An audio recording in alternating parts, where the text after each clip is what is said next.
Thank you. Thank you. Good afternoon. Good afternoon. First, I want to say I am incredibly thankful to be here in Louisville and the invitation from the Festival of Faith. I'm honored to be here at this great city. So, again, thank you. I'm going to talk about the costs of mass incarceration. So first, I want us to consider 15-year-old Johnny. Right? So consider 15-year-old Johnny who, when he was 3 years old, his parents were divorced, and he never saw or heard from his father since he's been 5. And his mother is suffering from drug addiction, and his mother is in an abusive relationship, and he's witnessed his mother beaten by her boyfriend, and that same boyfriend has also abused Johnny. Recently, Johnny's best friend was shot and killed right in front of him. And a few weeks later, full of that pain and that trauma, Johnny made a bad decision.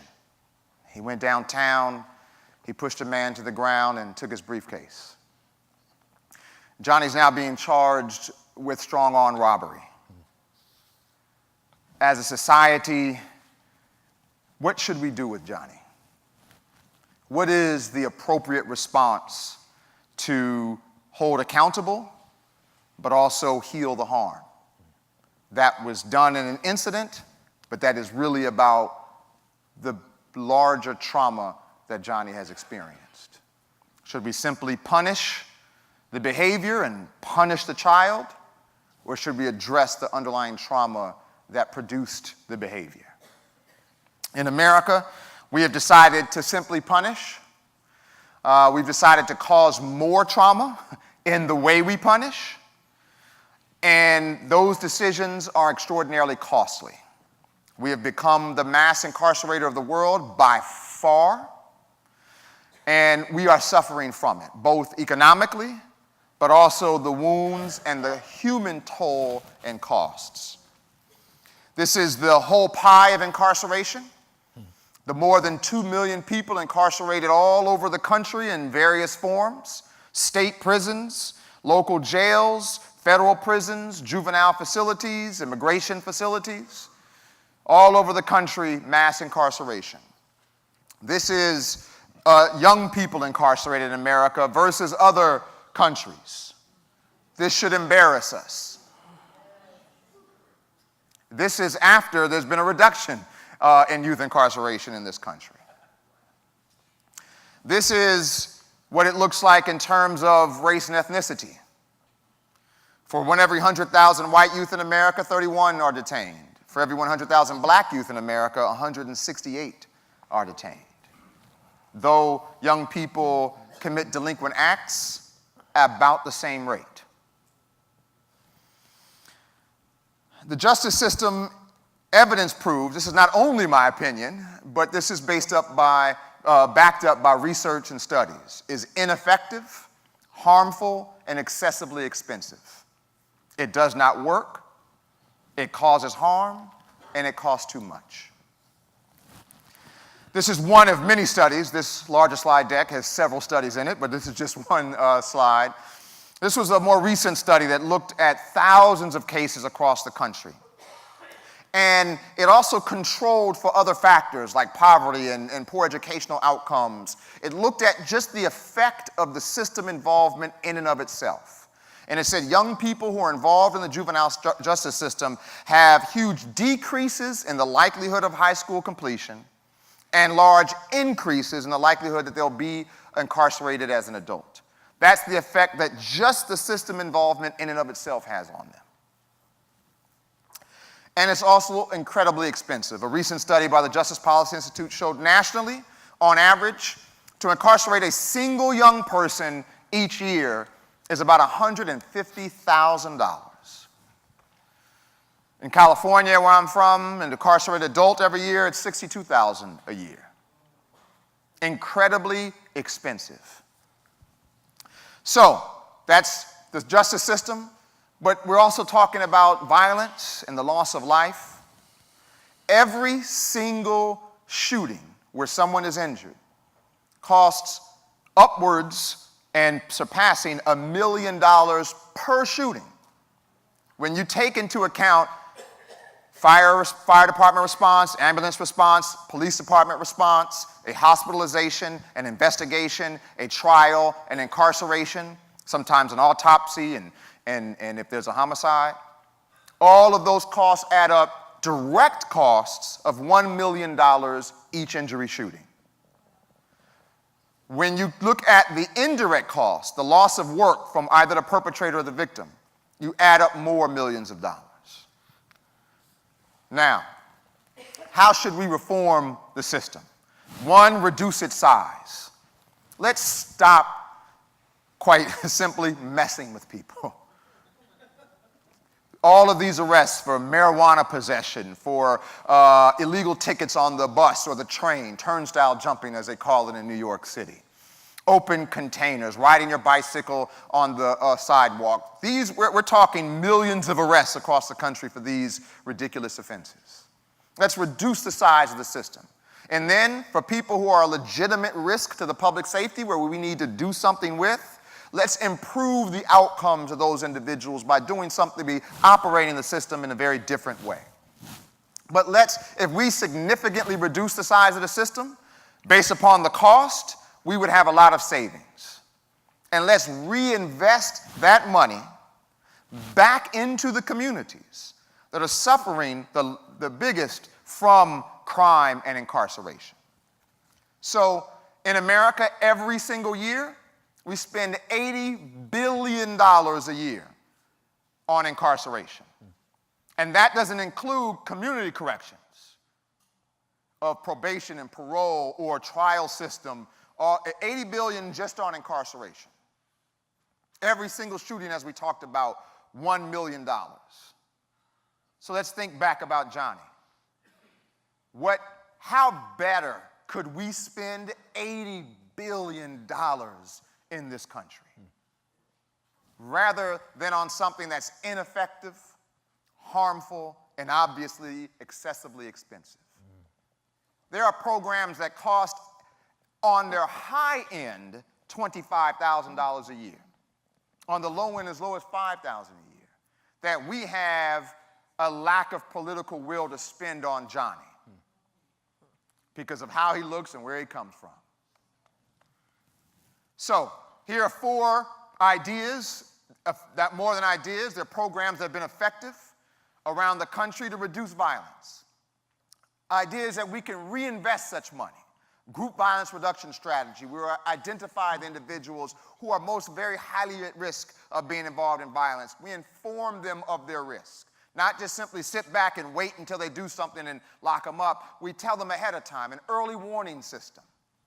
And we inform them of their risk, and then we invite them and offer services, supports, and opportunities. And when enforcement is needed, it's very focused, very tightly, laser-sharp focused on the violence. Hospital-based response. When people are shot, we go to the hospital to engage them, to offer support to them and their family and their friends. Studies have shown people who are shot become the highest risk population of people to be shot. So if we can both stop a potential retaliation, but also engage that individual so they aren't re-victimized.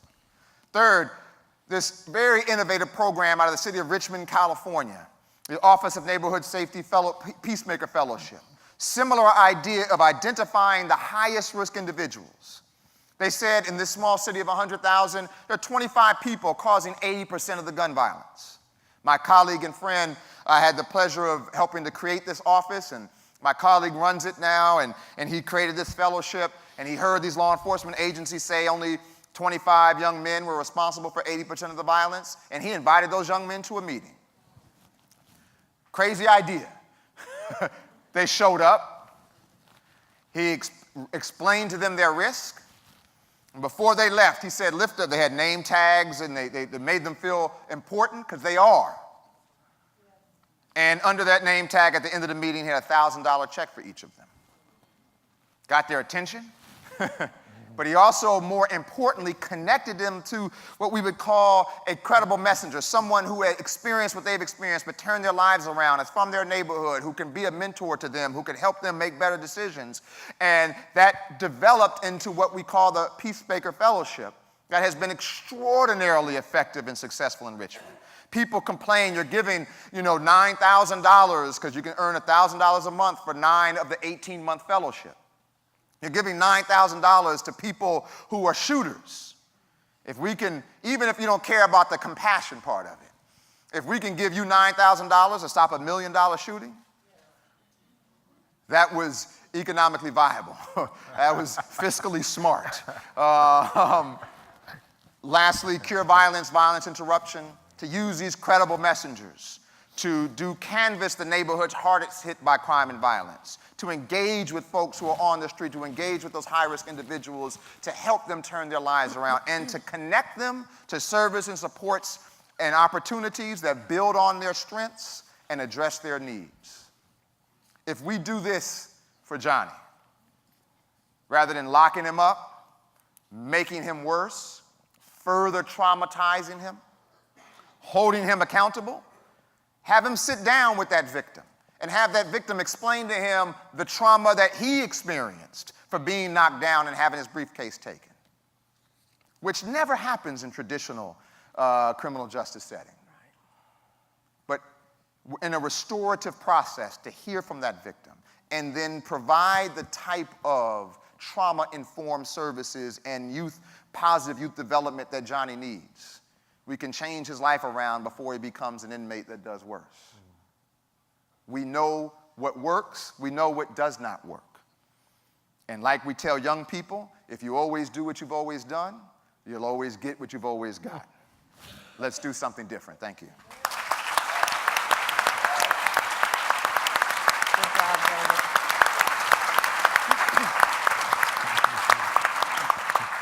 And so let's ask for any thoughts from anybody now reflecting on So I know your 4 items there were related to gun violence. Yes. You didn't have anything to do with drug policy. Yeah. If I can get another 20 minutes on fire. So that is a deep and difficult piece, right? So, the easy part on drug policy is incarceration really doesn't work. Right, and we can make an argument that people who are a risk to the public safety in terms of violence might need some sort of time out of the community, right? We need to change what that looks like, but we can agree that there needs to be something. For drug policy, my state, California, passed Prop 36. There's a new Prop 36, but an older Prop 36 that said you don't go to jail, you go to treatment. Right. We forgot to pay for it, so it didn't happen. But that policy, right, instead of doing something like a social impact bond or a pay for success project where you stand up something that's effective and then you collect the savings, right? So if we stopped incarcerating people because they have a drug addiction and treated it like it is, which is a public health challenge, but we took the savings from the reduction in incarceration and reinvested it in effective treatments, then we would have a win-win. Right? We would be able to pay for something and stop the cycle of abuse. But we have to be patient. Drug addiction is very difficult. I think that with the new opioid explosion, we're now finding a little compassion because it looks a little different as different communities. And if we had that same type of compassion for all drugs, but it is difficult.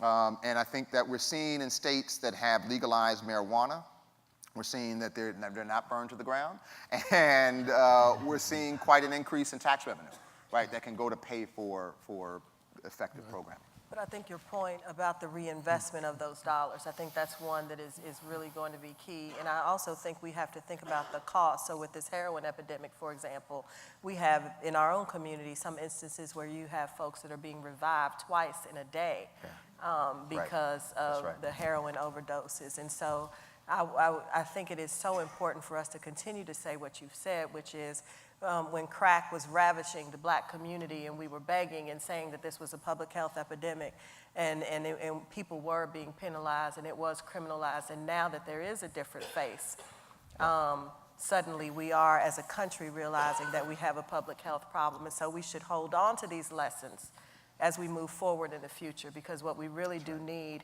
is a way to deal with these things that does reflect the compassion that I'm sure is within all of us. And so I appreciate you. No, absolutely. And, we have the Congressman here. I remember watching the movie Charlie Wilson's War. I think And so the Congressman from Texas who fought just to get some defense in Afghanistan against the Russian war there. And he fought for a long time and ended up getting millions and millions of dollars in defense to be spent for the local Afghanistan population. And at the end of the movie, when they won, they beat Russia. Who could believe that this tiny nation with no sophistication was able to beat Russia in a war?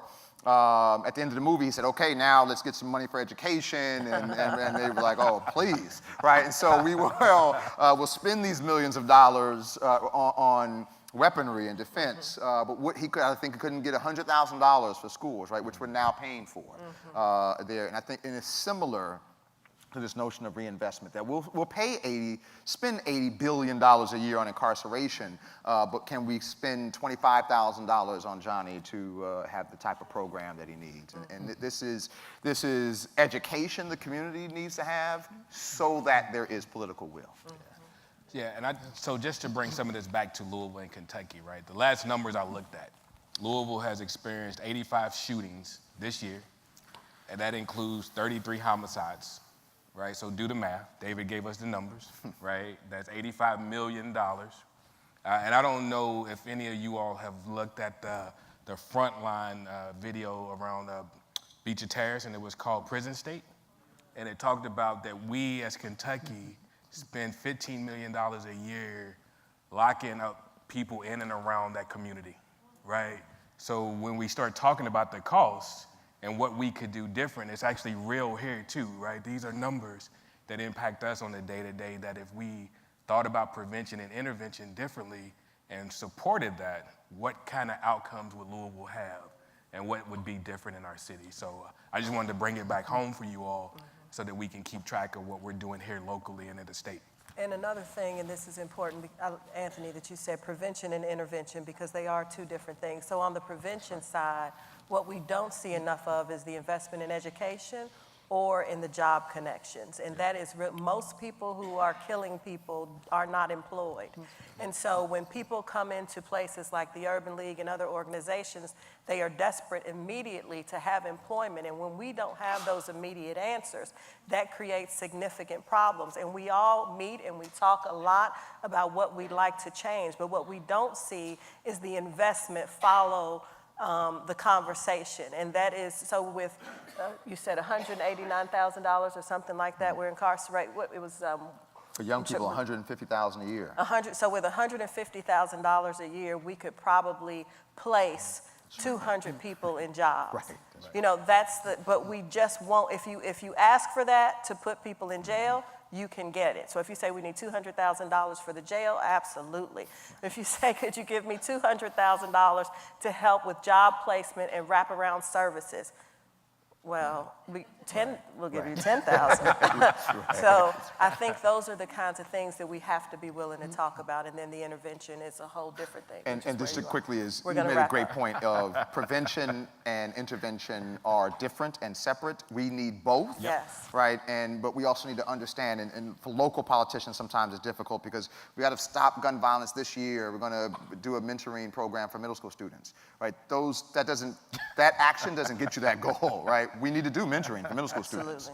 That is a prevention and a enrichment and development program. An intervention that's going to stop gun violence in the next 12 months looks a lot different. And now, well, thank you all for that wonderful discussion.